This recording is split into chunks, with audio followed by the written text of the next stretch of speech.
Hello students, मैं Ajit sir. आज हम क्लास 9 के केमिस्ट्री का चैप्टर 2 को लेकर के हम आए हैं। तो आज इस चैप्टर में हम लोग करेंगे is matter around us pure.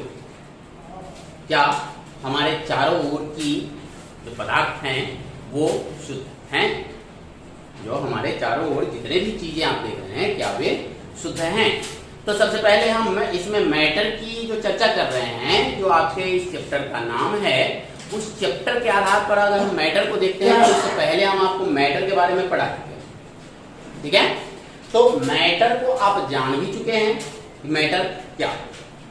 तो यहाँ पर मैटर की जो डिफरेंट प्रॉपर्टी जो आपको प्रीवियस चैप्टर में पढ़ाए गए हैं, उस चैप्टर के आधार पर ही हम आपको इसको आगे, क्योंकि उससे पहले प्रीवियस क्लास में मैंने आपको केवल यह बताया था कि क्लास 9 में जो मैटर की प्रॉपर्टीज होती है, उस प्रॉपर्टीज के अंतर्गत आप केवल इसमें फिजिकल प्रॉपर्टीज को ज्यादा पढ़ें। यानी कि क्लास 9 में आप इसके केवल फिजिकल प्रॉपर्टीज को ही हम लोग ज्यादा विश्लेषण करके विस्तार पूर्वक पढ़ते हैं।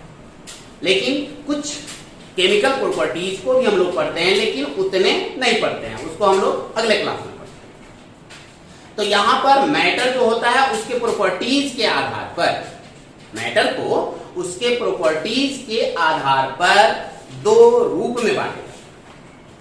सबसे पहले जो मैटर के जो दो रूप होते हैं उनको आप जानेंगे कि वह मैटर के दो रूप क्या क्या होते हैं। तो एक होता है प्योर सब्सटेंस और दूसरा होता है इम्प्योर सब्सटेंस। ठीक है, तो प्योर सब्सटेंस अलग हो जाती है और इम्प्योर सब्सटेंस अलग हो जाती है। तो हम लोग आज क्या करेंगे, केवल आज हम लोग मैटर के प्रॉपर्टीज के आधार पर जो प्योर और इम्प्योर को बांटा गया है उसमें से केवल आज हम लोग प्योर के बारे में पढ़ेंगे। अगले दिन फिर हम इम्प्योर को लेकर के चलेंगे। तो आज हम लोग केवल प्योर सब्सटेंस के बारे में पढ़ते हैं। यहां पर इस प्योर सब्सटेंस के बारे में हम लोग पढ़ेंगे। तो आज जो भी पढ़ना है उसके टॉपिक को देख लें। ठीक है, जो आपके सामने स्क्रीन पर है, इसमें से मैटर जो प्रीवियस चैप्टर में आपको पढ़ा दिया गया था, उसी के आधार पर इसको प्योर और इम्प्योर सब्सटेंस में बांटा गया है, उसकी प्रॉपर्टीज के आधार पर। इसमें आज हम लोग पढ़ेंगे प्योर सब्सटेंस, जिसके अंतर्गत आप एलिमेंट्स और कंपाउंड्स के बारे में पढ़ेंगे। यहां पर अब एलिमेंट और कंपाउंड में से हम आज केवल एलिमेंट्स पर ही चर्चा करेंगे। तो एलिमेंट को अगर हम देखते हैं तो एलिमेंट्स के अंतर्गत आते हैं आपके पास मेटल्स, नॉन-मेटल्स और मेटल वाइट्स। अब मेटल्स, नॉन मेटल्स और मेटल वाइट्स में से केवल आज हम लोग मेटल्स को लेकर चलेंगे, जिसमें आप मेटल्स के डिफरेंट प्रॉपर्टीज को जानेंगे। ठीक है, तो ये डिफरेंट प्रॉपर्टीज जो होते हैं इसके मेटल्स के, उसमें आते हैं आपके पास malleability, ductility, metallic lustre, hardness, tensile strength, solid at room temperature, high density, और सबसे लास्ट टॉपिक आपका है क्या, इसका जो कलर होता है वह सिल्वर और ग्रे।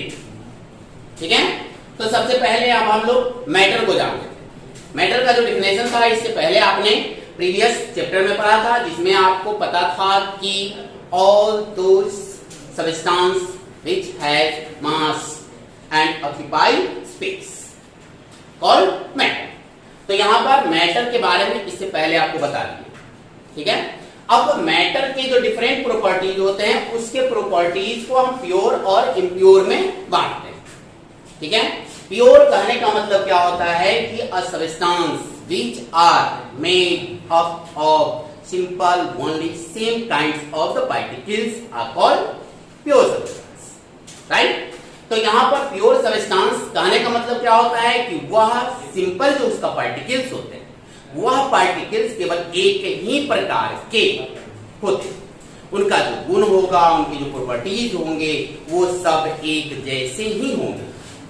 ठीक है, तो उसको हम लोग क्या कहेंगे, प्योर सब्सटेंस कहेंगे। लेकिन इम्प्योर सब्सटेंस में क्या होता है, डिफरेंट गुण वाले होते हैं, डिफरेंट प्रॉपर्टीज होती हैं, उनका जो क्वांटिटी होता है वो भी डिफरेंट होते हैं। ठीक है, तो यहां पर दो चीज आपने जाना, प्योर और इम्प्योर में कि same kinds of the particles होते हैं और एक में दूसरे काइंड्स के पार्टिकल्स होते हैं, उनका जो क्वांटिटी होता है वो भी डिफर करते हैं। तो यहां हम लोग केवल प्योर सब्सटेंस को लेकर चलते हैं। तो प्योर सब्सटेंस में आपके पास आते हैं एलिमेंट और कंपाउंड। तो एलिमेंट को देखते हैं, तो एलिमेंट्स में जैसे ही हम चलते हैं तो सबसे पहले हम एलिमेंट के बारे में देखते हैं। तो element is a pure substance which is made of simple only one kinds of the particles, right. इसके जो भी कण होंगे वह सामान्य रूप से एक जैसे, एक प्रॉपर्टी, एक गुण वाले हों और वे सब एक दूसरे के साथ कंसिस्ट करें और कंसिस्ट करने के बाद वह एक ही प्रकार के मैटर को बनाते हैं। वह मैटर जो होता है वह किसी भी तरीके से उसको आप डिफर नहीं कर सकते हैं, यानी कि उसको आप तोड़ नहीं सकते हैं डिफरेंट प्रॉपर्टीज वाले। ठीक है, तो यहां पर इसको दूसरे रूप से अभी आप डिफाइन कर सकते हैं, एलिमेंट को आप दूसरे रूप से भी डिफाइन कर सकते हैं, यानी कि a pure substance which is not split into different properties, जिसको आप दूसरे गुण वाले, दूसरे लक्षण वाले, प्रॉपर्टी वाले सब्सटेंस में आप नहीं तोड़ सकते, उसको हम क्या कहेंगे, एलिमेंट कहेंगे। तो आप दोनों डिफिनेशन को भी आप दे सकते हैं। अब यहां पर हम देखते हैं कंपाउंड। अब ये कंपाउंड जो होते हैं, अब थोड़ी सी हम आपको बताएं कि एलिमेंट और कंपाउंड यह दोनों प्योर तो होते हैं, लेकिन दोनों के साथ कंडीशन क्या होता है कि ये केवल एक ही प्रकार के, यानी कि एलिमेंट जो होते हैं वह एक ही प्रकार के, एक ही गुण वाले, जिसका काइनेटिक एनर्जी, इसके पहले प्रीवियस चैप्टर में मैंने आपको बताया था कि इसमें जो एनर्जी होती है वह काइनेटिक एनर्जी होती है जो ब्राउनियन मोशन को हमेशा प्रोवाइड कराती है, लेकिन सब में काइनेटिक एनर्जी डिफरेंट डिफरेंट होते हैं। ठीक है, तो यहां पर उस काइनेटिक एनर्जी का भी कारण होता है। दूसरा कि कंपाउंड जब हम जाते हैं तो उसमें उसके जो आयन्स होते हैं वह आयन्स एक दूसरे में ट्रांसफर होते हैं, यानी कि दो प्रकार के एलिमेंट्स मिल जाते हैं, दो प्रकार के एलिमेंट्स मिल जाते हैं और दोनों में आयन्स का ट्रांसफर हो जाता है, जिसके कारण वह जो दो एलिमेंट्स होते हैं जो एक दूसरे में ट्रांसफर करते हैं उससे डिफरेंट प्रॉपर्टीज वाले न्यू सब्सटेंस को फॉर्म करते हैं। इसीलिए हम इसको यह कहते हैं कि एलिमेंट्स जो होते हैं वह एलिमेंट्स आइडेंटिकल होता है, लेकिन कंपाउंड जो होता है वह नॉन आइडेंटिकल होता है। ठीक है, जैसे इससे पहले हमने आपको चर्चा किया था कि प्रीवियस चैप्टर में कि एक बूंद पानी को लेते हैं, एक बूंद पानी को लेते हैं, यानी कि कंपाउंड के लिए है, यह भी जो हम एग्जांपल दे रहे हैं वो आपको कंपाउंड के लिए दे रहे हैं। जैसे कि आप H2O लेते हैं, पानी को लिया, इससे पहले भी हमने आपको बताया था।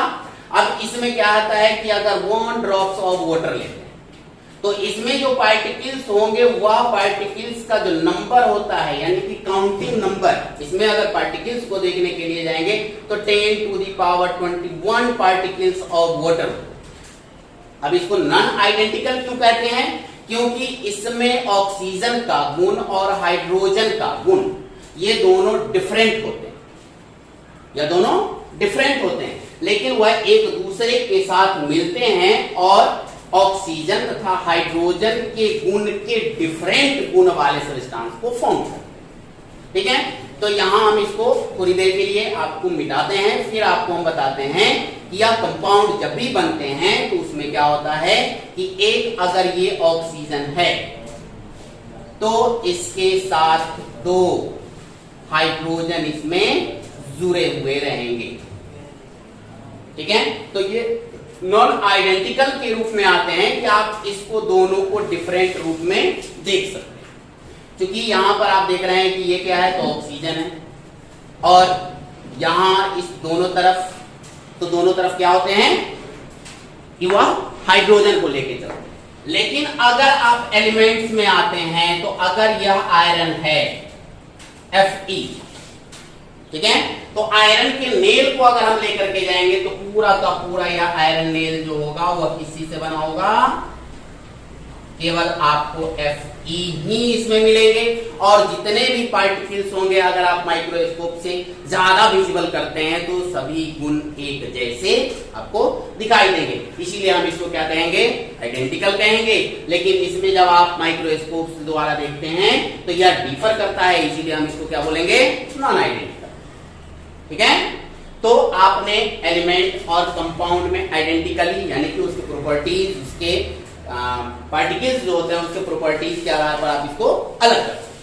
अब आपके पास आते हैं क्या कि एलिमेंट को मेटल, नॉन मेटल और मेटेलॉइड को कैसे बांट लेते हैं।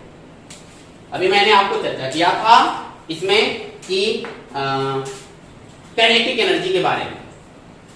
तो यहां पर एलिमेंट जो होते हैं वह एलिमेंट किसी भी फॉर्म में हो सकते हैं, चाहे वो सॉलिड में भी हो सकते हैं, लिक्विड में भी हो सकते हैं और गैस में भी हो सकते हैं। ठीक है, तो या लिक्विड, गैस या फिर सॉलिड, इस तीनों के अलावे अगर आप देखेंगे तो यहां से केमिस्ट्री में आपके पास एक्सेप्शंस बहुत आने शुरू हो जाते हैं। इससे पहले हम लोगों ने साइंस में पढ़ा था, लेकिन अभी तक हम लोगों के पास एक्सेप्शन नहीं आ रहे थे। लेकिन जैसे ही आप यहाँ 9th क्लास में केमिस्ट्री को पढ़ने के लिए आते हैं तो यहाँ पर आपके पास एक्सेप्शन बहुत मिलने लगती है, यानी कि आपके पास पूरे किताब में लगेगा कि कहीं पूरा का पूरा एक्सेप्शन ही तो नहीं है। लेकिन ऐसा नहीं होता है, हम लोग उसके प्रॉपर्टीज के आधार पर उसको अलग अलग कर लेते हैं और उसको जान जाते हैं कि यह एक्सेप्शन है या फिर एक्सेप्शन नहीं है। ठीक है, तो आगे हम लोग केवल मेटल को देखते हैं। तो मेटल जो होता है वह मेटल सामान्य रूप से आप अपने घर में, अपने आसपास बहुत सारी चीजों को देखते हैं जो आप मेटल के रूप में उसको बताते हैं। लेकिन यहां पर मेटल को अगर हम देखने के लिए चलें तो इसको आप डिफाइन करने के लिए अपनी सोचन शक्ति, आप अपनी बुद्धि, आप अपने विवेक का भी यूज कर सकते हैं। क्योंकि डेफिनेशन जो होता है वह डेफिनेशन डिफरेंट काइंड्स के होते हैं, ठीक है, लेकिन आप सभी डिफिनेशन में उसी बातों को आप बताएं। जैसे कि अगर मेटल को हम डिफाइन करने के लिए चले तो उसके फिजिकल प्रॉपर्टी के आधार पर हम डिफाइन कर लेते हैं। तो यहां पर हम लोग केवल फिजिकल प्रॉपर्टी के आधार पर ही डिफाइन करने के लिए चले। A substance which has the properties of metalloid, malleability and ductility is called metal। या इसको ऐसे भी बोल सकते हैं कि a substance which is good conductor of electricity and heat is called metal। तो यहां आप क्या देख रहे हैं कि मैंने दोनों चीजों को दो प्रकार से डिफिनेशन को बताया, लेकिन उसमें डिफिनेशन में मैंने क्या किया कि केवल उसके फिजिकल प्रॉपर्टी को ही लेकर के मैंने डिफाइन किया। ठीक है, तो यहां पर आप अपने बुद्धि विवेक का भी यूज कर सकते हैं, डिफिनेशन देने में वो गलत नहीं। ठीक है, तो आगे हम लोग चलते हैं मेटल को लेकर। तो मेटल का डिफिनेशन आपने समझ लिया। अब मेटल जो होता है, मेटल के पास मतलब मेटल एलिमेंट का वह पार्ट होता है जिसमें बहुत सारे प्रॉपर्टीज भरे हुए हैं, एक्सेप्शन भी इसमें भरे हुए हैं। ठीक है, तो सबसे पहले हम लोग क्या देखते हैं कि इस मेटल के प्रॉपर्टीज में, मेटल के सबसे पहला प्रॉपर्टीज जो है उसमें हम लोग देखते हैं मैलेबिलिटी। तो मैलेबिलिटी को अगर हम लोग देखने के लिए चलें तो यह मैलेबिलिटी को हम लोग दिखा सकते हैं कि किसी भी मेटल को यदि आप हैमर्स यानी हथौड़ी से पीट कर उसको एक शीट में कन्वर्ट कर सकते हैं, एक शीट में कन्वर्ट कर सकते हैं। तो यह जो उसमें गुण होता है, उस गुण को जो यानी शीट में परिवर्तित होने का जो गुण होता है, इस गुण को हम लोग कहेंगे इसके लिए मैलेबिलिटी। यानी कि मेटल में मेटल्स आर मैलेबल, ऐसा हम बोल सकते हैं। तो यह मैलेबिलिटी जो होती है जिसमें आप बहुत सारे मेटल को आप उसको हथौड़ी से पीट कर उसको शीट में कन्वर्ट कर सकते हैं। लेकिन यहां पर क्यों लगा?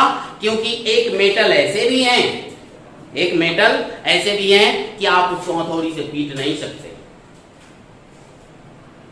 अब वो कौन सा मेटल है? अगर आप बुक को पढ़े हैं तो आपके पास ये क्वेश्चन है कि कौन सा ऐसा मेटल है जिसको हम हथौड़ी से पीट नहीं सकते। आप अपने दिमाग पर, आप अपने मस्तिष्क पर जोर डालें तो आपको पता चलेगा कि एक मेटल है जो लिक्विड फॉर्म में होता है, उसको अगर हम हथौड़ी से पीटने के लिए जाएंगे तो रहेगा ही, उसका सीट हम कन्वर्ट कर ही नहीं सकते। वह मेटल क्या है, उसका नाम हम आपको हिंट दे रहे हैं, उसका नाम भी आप बताएं। वह लिक्विड फॉर्म में है, उसको हथौड़ी से हम पीट नहीं सकते हैं, उससे किसी प्रकार का साउंड भी नहीं निकलता है, उसकी डेंसिटी यानी उसका वजन भी ज्यादा होता है, लेकिन लिक्विड फॉर्म में होता है हमारे रूम टेम्परेचर पर। जी हाँ, करेक्ट, ये सही आपने सोचा कि वह क्या है, मरकरी है। वह क्या है, मरकरी है। उसको आप हथौड़ी से पीटने जाएंगे वो सीट में कन्वर्ट होगा ही। तो यहाँ पर आपके पास मैंने अभी बताया कि इस चैप्टर से आपके लिए एक्सेप्शन बहुत आने शुरू हो जाए। तो यहाँ पर क्या हो गया कि मेटल का जो एक गुण होता है वह होता है क्या, मैलेबिलिटी, यानी कि मेटल्स आर मैलेबल। अब यहाँ पर एक्सेप्शन में क्या हो गया कि मरकरी जो है वह क्या है, एक मेटल है, लेकिन उसको हम सीड्स में कन्वर्ट नहीं कर सकते। ठीक है, तो आगे फिर आपके पास होता है डक्टिलिटी। अब डक्टिलिटी कहने का मतलब होता है कि मेटल का एक ऐसा गुण जिसको आप खींचकर एक पतले वायर में कन्वर्ट कर सकते। तो यहां पर भी फिर एक्सेप्शन आते हैं। अब किसी को अगर हम खींचना शुरू करते हैं तो सबसे ज्यादा खींच करके सबसे पतली तार क्या हम बना सकते हैं? यानी कि अगर आपको आयरन दिया जाए तो ज्यादा से ज्यादा पतला तार आप बना सकते हैं? जी नहीं, ज्यादा से ज्यादा पतला तार बनाएंगे तो वो टूट जाएगा। उसमें एक ही चीज आता है, उसमें आता है क्या, सोना। अब केवल आप गोल्ड को ही ज्यादा खींच करके उसको डक्टाइल कर सकते हैं, यानी कि वो वेरी डक्टिटेबल होते हैं। अब यहां इसमें भी फिर एक्सेप्शन। अब आप कहेंगे कि सर आपने कहा कि एक्सेप्शन जो होता है वह इसमें आएंगे, तो ऐसा तो नहीं है कि पूरे के पूरे में एक्सेप्शन आएगा। तो संभवतः लगभग आपके पास केमिस्ट्री में एक्सेप्शन ठूस कर भरा हुआ है। तो यहाँ आप डक्टिलिटी को आपने जान लिया कि इसको आप क्या करेंगे, ड्रोन करेंगे इनटू थीन वायर। तो यह जो गुण होता है उसको हम लोग क्या कहेंगे, डक्टिलिटी बोलते हैं। फिर उसके बाद होता है मेटालिक लस्टर। लस्टर कहने का मतलब होता है शाइनिंग, चमक। ठीक है, यानी कि प्रत्येक मेटल में अपनी एक विशेष चमक होती है। अब ऐसा नहीं है कि जितने भी मेटल को अगर हम लेते हैं तो वो सब के सब मेटल एक ही प्रकार के चमक वाला हो, ऐसा संभव नहीं। जैसे कि आप लोहे को देख रहे हैं, चलिए लोहे के छड़ को हम फर्स्ट आवर में सैंड पेपर से उसको रगड़ के खूब चमका दिया, वो चमक गया। अब उसकी चमक को देखिए, फिर उसी जगह हम क्या करते हैं, चांदी को भी ले जा करके रख देते हैं, उसकी चमक को फिर आप देखिए। फिर दूसरी चीज गोल्ड को ले जाके रख देते हैं, उसके भी चमक को देखिए। फिर कॉपर को ले जाके रख देते हैं, उसके चमक को देखिए। क्या ये सभी एक जैसे चमक को उत्पन्न करते हैं? तो आपको पता चलेगा कि ये इन सभी के चमक तो एक जैसे लगते हैं, लेकिन उनका जो रंग होता है वो डिफरेंट हो जाता है। उनकी जो टाइमिंग होती है, चमक रहने की जो टाइमिंग होती है वो अलग अलग हो जाते हैं। अब ये टाइमिंग अलग अलग क्यों हो जाती है, इसके बारे में अब हम लोग आगे पढ़ेंगे। ठीक है, क्यों वह उसकी चमक खत्म हो जाती है या क्यों वह डल चमक में चले जाते हैं, तो इसके बारे में हम फिर आपको अगले क्लास में या इसी में अगले चैप्टर में फिर हम आपको बताएंगे। तो फिर अब हम लोग आगे चलते हैं किया मेटालिक लस्टर के बाद कि उसका एक प्रमुख गुण क्या होता है लस्टर में, कि उसके पास एक विशेष चमक होती है जिसको हम लोग मेटालिक सेंट बोलते हैं। आगे है आपके पास हार्डनेस। हार्डनेस में चलते हैं तो हार्डनेस कहने का मतलब क्या होता है, सबसे पहले हार्ड को ही ले लीजिए, नेस को अलग हटा देते हैं। हार्ड मतलब कठोर, कड़ा, यानी कि हार्डनेस कहने का मतलब उसमें जो कड़ापन होता है, कठोरता होती है, वह भी उसमें होते हैं। अब फिर यहाँ एक्सेप्शन। अब एक्सेप्शन में क्या हो जाएगा कि मेटल जो होते हैं, बहुत सारे मेटल हैं जिसमें आपको कठोरता तो मिलेगी, लेकिन कुछ ऐसे भी मेटल हैं जिसमें इतनी कठोरता होती है कि उसको हम चाकू से काट सकते हैं, यानी कि उसको हम चाकू से भी काट सकते हैं, लेकिन वह है क्या, मेटल। अब यहाँ तो फिर एक्सेप्शन आ गया। अब फिर एक्सेप्शन में क्या आता है कि सोडियम भी एक मेटल है, सोडियम भी एक मेटल है जिसको हम क्या कर सकते हैं, चाकू से काट सकते हैं।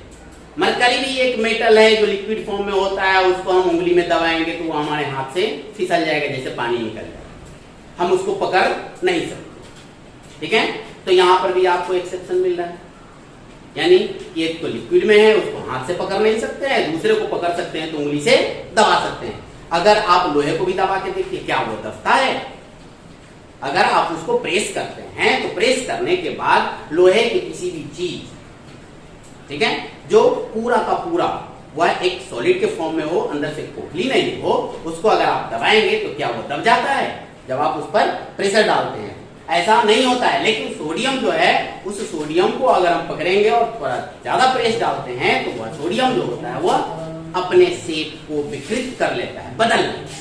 तो यहां पर क्या हो गया कि सोडियम जो होता है उसमें हार्डनेस बाकी सभी मेटल के अपेक्षा कम हो। ठीक है, तो आपने हार्डनेस को भी समझा। अब हार्डनेस क्यों आ जाती है उसको हम आपको बता दें कि किसी भी मेटल यानी पार्टिकल्स में, मैंने आपको अभी बताया था कि जितने भी पार्टिकल्स होते हैं उसमें एक एनर्जी होती है जिसको हम लोग काइनेटिक एनर्जी बोलते हैं। जिसमें जितना ज्यादा काइनेटिक एनर्जी होगी, जिसमें जितना ज्यादा काइनेटिक एनर्जी होगा, उसमें उसके बीच का जो एट्रैक्शनल फोर्स होगा, वह एट्रैक्शनल फोर्स ज्यादा काइनेटिक एनर्जी के कारण उसमें एट्रैक्शनल फोर्स कम होते जाएंगे, यानी कि वो इसके एक दूसरे के बीच में जो इंटरमोलिकुलर फोर्स होते हैं वो चेंज होते रहेंगे, यानी कि बदलते रहेंगे। अगर ज्यादा काइनेटिक एनर्जी है तो उनके बीच में जो पार्टिकल्स का जो आकर्षण बल होता है, ज्यादा काइनेटिक एनर्जी के कारण वह कम पड़ जाता है, यानी कि उसमें घूमने, पार्टिकल्स को घूमने की क्षमता ज्यादा पड़े। तो यहां पर उसी काइनेटिक एनर्जी के कारण, यानी कि जितने भी सॉलिड फॉर्म में मेटल्स होते हैं उनके पार्टिकल्स में काइनेटिक एनर्जी बहुत ही लो होती है। जो जितना ज्यादा हार्ड होगा उसमें काइनेटिक एनर्जी उतनी लो होगी। ठीक है, तो अब हम लोग इसके बारे में जान गए कि हार्डनेस कैसे उसमें आ जाए। अब आपके पास है टेंसाइल स्ट्रेंथ। टेंसाइल स्ट्रेंथ कहने का मतलब उसमें हो जाता है मजबूती से, इसका सेंस होता है उसकी मजबूती से, यानी कि स्ट्रेंथ। वह स्ट्रेंथ कहने का मतलब क्या हो रहा है यहां पर कि उसमें अपनी ताकत कितनी होती है। ठीक है, तो अभी मैंने आपको हार्डनेस से जो बताया है, सेम वही काइनेटिक एनर्जी को भी आप उस पर लागू कर सकते हैं, यानी कि एट्रैक्शनल फोर्स, जिसका जितना ज्यादा एट्रैक्शनल फोर्स होगा बिटवीन द पार्टिकल्स, उसका स्ट्रेंथ उतना ही ज्यादा मजबूत होगा। ठीक है, तो यहां पर वह जो होता है बहुत ही मजबूत होता है। कौन? मेटल। अब देखेंगे कि मेटल के स्ट्रेंथ के आधार पर इस मेटल का यूज किया जाता है बहुत सारे पुल बनाने में। ब्रिज को आपने देखा होगा, ब्रिज में भी हम लोगों के यहाँ मेटल का यूज किया जाता है, उसमें लोहे का यूज किया जाता है। ठीक है, वायर को आप देखते हैं जिसको हम लोग खींच करके सीधे में रखते हैं और उसके बाद उसको हम लोग यूज करते हैं इलेक्ट्रिसिटी को पोल से अपने घर तक खींच के लाने में। ठीक है, दूसरी चीज कि अगर कोई वजन वाले चीज को भी अगर उठाना होता है तो उसमें हम एक वायर का यूज करते हैं और बहुत भारी भरकम चीजों को उठा लेते हैं। तो यहाँ आप क्या देख रहे हैं, जो भी मैंने आपको एग्जांपल दिया उन सभी एग्जांपल से आपको पता चलेगा कि उसमें ताकत जो होती है किसी चीज को उठाने की, किसी चीज को सहने की, वो सबसे ज्यादा होती है। अब इसमें आपके पास इस स्ट्रेंथ के बारे में, क्योंकि इसका हम लोग घर में भी यूज करते हैं और घर में यूज करने के बाद पोल पे भी यूज करते हैं, ठीक है। तो आगे फिर चलते हैं। तो आगे हम लोग देखते हैं अगले topic, solids eight room temperature. तो मेटल जो होते हैं वह रूम टेम्परेचर पर सॉलिड फॉर्म में होते हैं, यानी कि वह किस रूप में होते हैं, जिस रूप में आप उसको रखेंगे उसी रूप में वो रहेंगे। जैसे कि अलमीरा को देखिए, वह आपके रूम टेम्परेचर पर वैसे कि वैसे ही रहेंगे। कोई लोहे की बनी हुई चीज को आप देखिए, वह वैसे कि वैसे ही रहेंगे। आपके घर में तांबे का, कॉपर का जग होगा, कितनी भी गर्मी पड़े वह वैसे के वैसे ही रहता है, उसमें किसी भी प्रकार का कोई बदलाव नहीं आता है। लेकिन फिर इसमें अब आ रहे हैं कहाँ, एक्सेप्शन। फिर एक्सेप्शन, फिर आप देखेंगे कि मरकरी जो है वह रूम टेम्परेचर पर लिक्विड फॉर्म में होते हैं, क्योंकि वह रूम टेम्परेचर पर जैसे ही आप उसको ले जाते हैं वह हमेशा लिक्विड फॉर्म में। लेकिन एक एक्सेप्शन इसमें आपका खत्म हो जाता है, यानी दूसरे रूप में आप कह सकते हैं कि एक मरकरी को छोड़ के बाकी जितने भी आपके पास मेटल होंगे वह सब रूम टेम्परेचर पर सॉलिड फॉर्म में होगा, ठीक है। तो फिर अब हम लोग चलते हैं आगे, हाई डेंसिटी। यहां पर हाई डेंसिटी कहने का मतलब हो रहा है कि किसी भी मेटल को उसका जो वॉल्यूम होगा, उसके वॉल्यूम को अगर आप देखें तो उसकी आकृति और जितना भी उसका छोटा से छोटा आप पार्ट लेंगे तो उसके आकृति के आधार पर जो उसका वॉल्यूम बनेगा वह दूसरे के अपेक्षा ज्यादा होगा। जैसे कि आपने इससे पहले वाले कक्षा में पढ़े होंगे कि एक लोहे की कील पानी में डूब जाती है, लेकिन लोहे से बनी हुई बड़ी जहाज पानी में नहीं डूबता।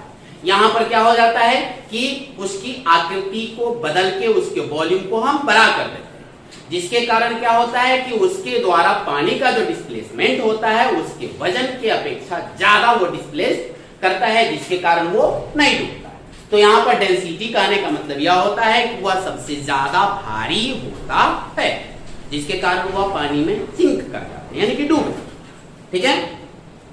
अब उसके बाद है सिल्वर और ग्रे कलर, यानी कि अभी इससे पहले मैंने आपको चमक के बारे में बताया था। अधिकांशतः जितने भी मेटल होते हैं उनमें चमक जो होती है वो किस कलर में होते हैं, तो आपको सिल्वर या फिर ग्रे कलर में ही होते हैं, ठीक है। लेकिन सोडियम में जब आप जाएंगे तो सोडियम का जो कलर होता है वह दोनों का मिक्सअप होता है, यानी कि सिल्वर और ग्रे दोनों का मिक्सर होता है, जिसके कारण उसको आप धूसर रंग जैसा आपको प्रतीत होगा। तो फिर अब अगले दिन, अब हम लोग अगले वीडियो में फिर जो आपके पास अगली टॉपिक है नॉन मेटल एलिमेंट्स का पार्ट्स, उसको अब हम लेकर के आएंगे। इतना ही, आप इसको बुक को अच्छे से रीड करेंगे, फिर उसके बाद इस वीडियो को देखेंगे। तो बुक को रीड करना बहुत ही आवश्यक है, इसे आप पढ़ें, उसके बाद वीडियो को देखें। Thank you.